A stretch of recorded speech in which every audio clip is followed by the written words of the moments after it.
then we hopped a flight over to Serbia, where my doppelganger, Nenad Cvetičanin, is. Now, I got to tell you this before I turn him loose, because Nenad is so important to the EntreMusician community, as he is our international associate director. He helps us to keep the other side of the world in balance. And that's from his perch currently in Serbia. My brother and friend, what's going on, man? Well, a lot of things, thank God, a lot of things. And what I hate the most is when I'm idle and when nothing is going on. And then I even push myself to do something because I'm not that kind of guy. I mean, I think that most disastrous things to me that could happen ever is going fishing. Because that would be like, listen, you are right. You are right. Here's the thing, and I meant that, doppelganger for sure, because fishing is something that I have never been able to get into. I remember being a little tyke, 4 or 5 years old. My grandparents completely exasperated with me because I wouldn't sit still, and they would say, "You're scaring the fish. I don't want to be here. I don't want to sit and wait for something to happen. I want to jump in the pond or lake and pull the fish out, and that's more exciting to me than sitting here with a pole." With my bare hands. So you absolutely understand me. Just doing nothing for me is like, going slowly to the grave, and I constantly push myself to do things because this is what I've got on this earth. That's right. I'm not going to have a replay. I'm not going to have overtime. This is what I've got, and I'm just trying to do my best to use what little time I have on this planet to create something, to leave something behind, to make sort of a legacy or whatever. Absolutely. And I mean, God gave me this talent. Maybe if God gave me the talent to be, I don't know, a plumber, I will be the same. I will be constantly doing something with, plumbs and, checking them out and inventing something that would be different. But this is what I was born to do, and I've already wasted too much of my life not doing it in the period of my life when a lot of bad things had happened. So at least for the amount of time that I still have on this planet, I'd like to do something creative and hopefully touch other people's souls. Well, it's amazing because you hit 2024 on all cylinders. Your goal, having 4 projects out, and 3 of them are already under your belt. I mean, Come on, tell us about the 3 projects, man. Well, that came basically through my idea that it's not the single that's important. It's the album that's important. So I'm constantly creating albums because as a sort of a story, either through lyrics, but mostly through the genre on the style of the album, of the music that's going to be on the album. So I don't like mishmash, like having this song of this kind of music and this song, and then put just a collection of that's not an album for me. That's a collection of songs. And I like to have an album that has a statement in some sort of way, and to be around it, a thing that has a beginning and the end. So in the late 2023, I started getting the ideas for new songs, and they were like just not compatible with each other in a sort of way.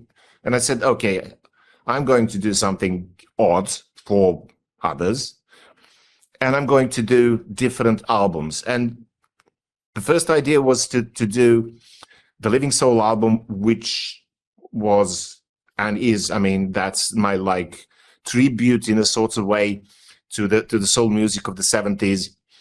So through, I don't know, Al Green and Edwin Starr and Bill Withers and whatnot, and Stevie Wonder and everything that was happening in that genre during the 70s, the beginning of the 70s.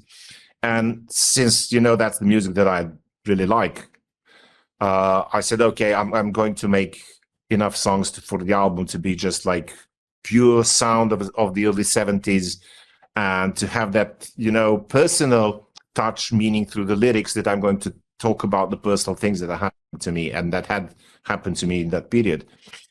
And so that was the basic idea, to do that, and also to do that Funkamentally album, which is now going to be, it's going to be split in 2 more albums, but okay, I'll talk about that later. So, and because that Funkamentally album, the idea of that was to do the same thing with the groove music, with that electro boogie from the beginning of the 80s. You know, when Prince came in, and when Time came in, and when Zapp and Roger came in with that kind of electronic stuff in the background and synth basses and everything else. Yeah. And the idea for the third album was literally to have an experiment based on what Sun Ra did with free jazz. But what I wanted to do, in a nutshell, what I wanted to do is to make the basic sort of bits for the songs, and then to engage the musicians from different cities that to play their own parts, not knowing what other people will play. And then I will collect all those recordings from them, and then I'll start creating new songs out of it. So it was just like a thought experiment, which is starting to turn, I mean, like lunacy, but I really like it. But in the meantime, what has happened is that AI came in, and I was like, and it blew us all away because of all the options. I mean, it's not yet there where it will be very, very soon, very, very, very soon. Sure. But, and I was like, if this really happens, that transhumanity thing with implants in our brains that will help us, you know, calculate with the nano robots that will be circulating through our bodies and sending the info to the medical staff, what is wrong with us, and and that's literally like, it's something that's going to happen within 3 or 5 years. And I said, okay, so it's time that the line between what's technology and what's humanity is blurring. It's not, you can't even, pretty soon we won't be able to draw the line of what is done by machines and what is done by humans. Right. And out of that idea came a new idea for album. So that's how album Dear Robot was born. And I literally did it in 3 weeks. It was like frantic 3 weeks, like I was doing it 15 hours a day. But of course, I don't consider it as working because I enjoy it so much. When you enjoy something, yeah, so it's, how can I say I was working for 15 hours? No, I was having fun and enjoying for 15 hours. But so it turned out it's going to be probably 4 albums full by the end of the year, but turning out into 5 albums because my idea of Funkamentally has grown to a bit of change. So it's going to be a Funkamentally, of course, and I'm working on it, but it's going to be also an album called The Sociopath. So it is going to be a pun, of course. So sociopath, meaning the way of the social, yeah, but it's also sociopath. Yeah, I get it. I'm familiar with your stuff, so. so it's going to be like at least by April or May, it's going to be 5 albums within literally less than a year and a half. Amazing. But and I hope and I hope the songs are good, because what's the point if they are not good? So no, I don't. If you're wanting me to give you a quick review, everything that you post up, and we do this every Saturday, every Saturday as well on the EntreMusician. There are very few times where we don't present music for each other, whether it's an idea, something that was already released before, something you're working on, or something that you plan on releasing very, very soon. And we put it up for everyone to listen to. And every single song that you have presented presents a different dynamic of who you are. So I can see you in those different settings all the time. Even before 2024 and these projects came about, you've already have that funky, schizophrenic I'm in this mood right now, and I can't really be pigeonholed to one thought type music. Yeah, thank you. Thank you. And that's a compliment, of so course. That's how I accepted it. So thank you so much. Absolutely. So this song, Nenad, Funkamentally, though, what is the motivation? Not the concept of the album, because you've explained that very well, but this particular song, the title track, what was your inspiration and what's your motivation? What's the story you're trying to tell with? Well, basically, the song conveys two ideas. The first idea is, of course, that's a pun, Funkamentally, because yeah, it's funk album. But the second part of that pun is what is important to me, is that throughout all my life, not only as an artist musician, but also personally, I was always regarded sort of an odd creature, someone that doesn't fit into standards of the society in some sort of way. And I don't meaning that I don't think about it like I'm doing something illegal, sinister. And yeah, just that my way of thinking and my way of doing the things, walking through my life, weren't something that is expected in ordinary society. And it sounds odd when I say it, because it looks like I'm some sort of extraordinary person. I don't think of myself as an extraordinary person, but the way I lived throughout my whole life wasn't according to the patterns that are usual for the society. Let's call it that way. So, and then when I started writing that song, and that's why that song has so many different things, parts, adding, jumping in, and so on, because that's the way my life, at least this is, I think I'm talking about the musical part of the song. That's how my life was going. And it was like we were talking about pivoting. That was all that I did throughout my life. You know, this is the opportunity. Can I do it? Yes, let me try to do it. If I don't know, I would say, okay, I tried. I don't know, but this, and I was just like moving left to right, not having a master plan why I'm doing that, but just letting with the flow. So that was the river of my life, and I was just trying not to get crashed through this or over the stones or bruised by the branches of the trees that are just following the mainstream of the river. But that was not what ordinary people or what common people would do, or what is common in the society where we live in. So I was always some sort of an odd creature.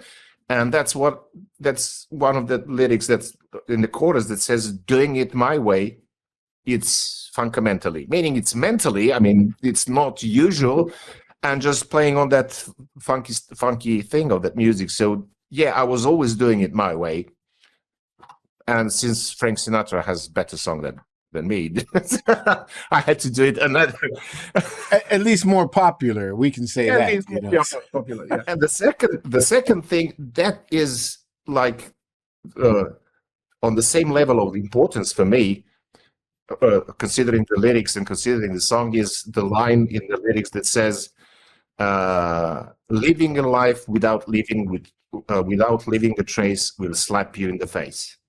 So the idea of having a legacy that we all want to have, you know, I mean, we're on this planet to simply live, give birth to another generation and die.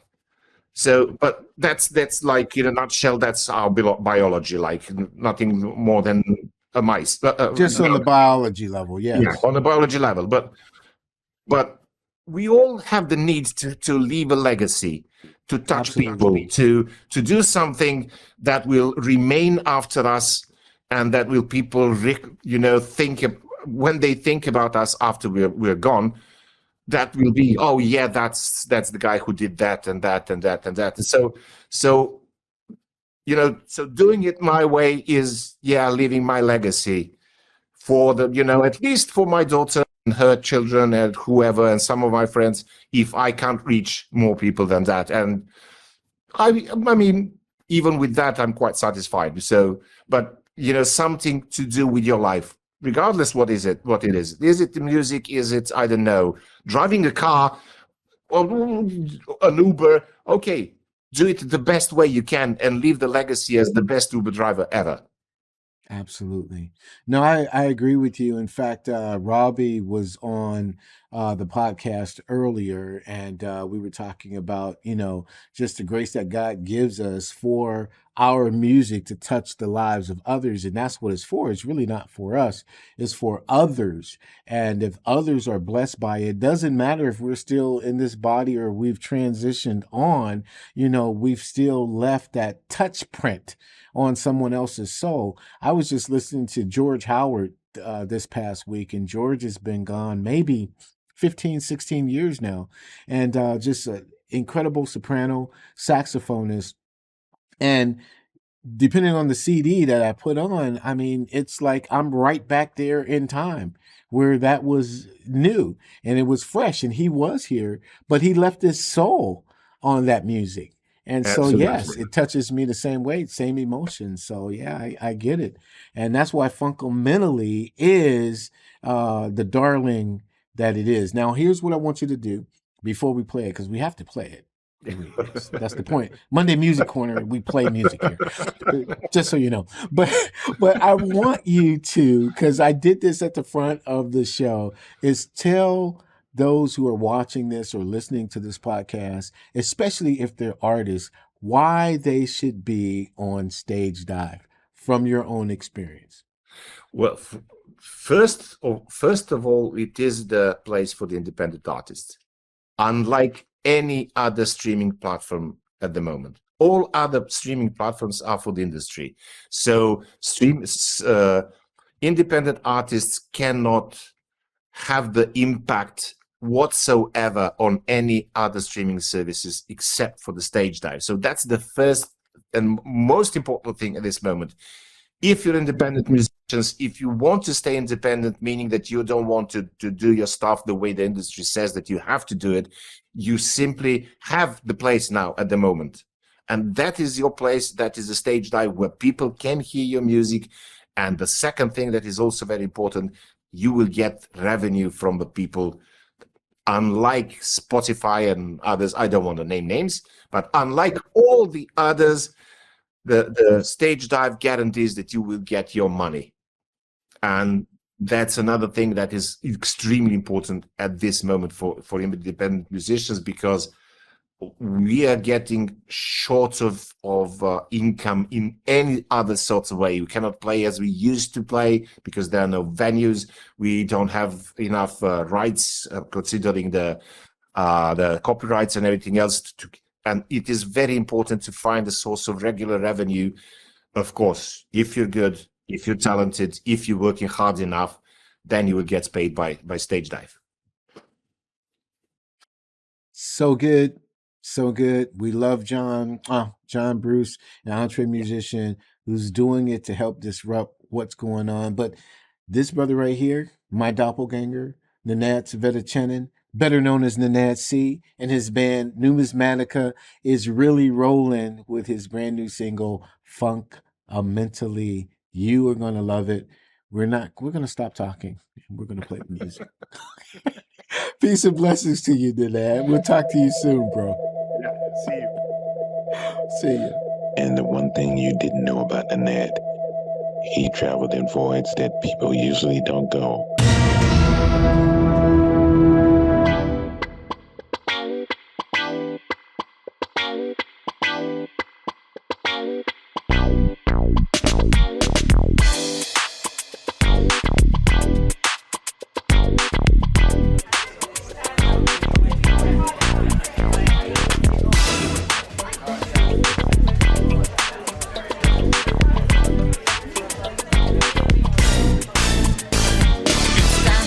To get funky while I'm still in my prime. It's serious, don't work no more for no dime.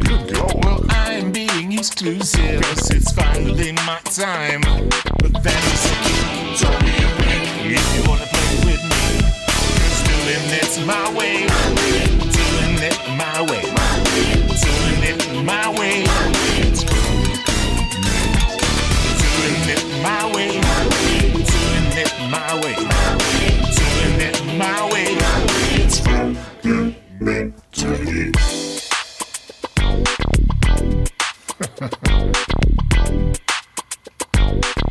Let me tell you something. Not born to live in these times when being mortal is crime. Maybe you're still wondering, so here's the better rhyme. Yeah, you can make it viral, spiraling on the spiral. But living a life without leaving a trace will slap you in the face. 'Cause doing it my way, doing it my way, doing it my way, doing it my way, doing it my way, doing it my way. It's fundamentally.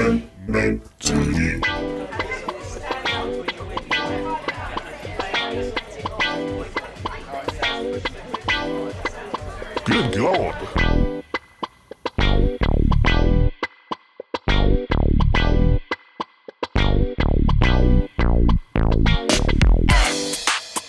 I need you to smile. I need you to smile.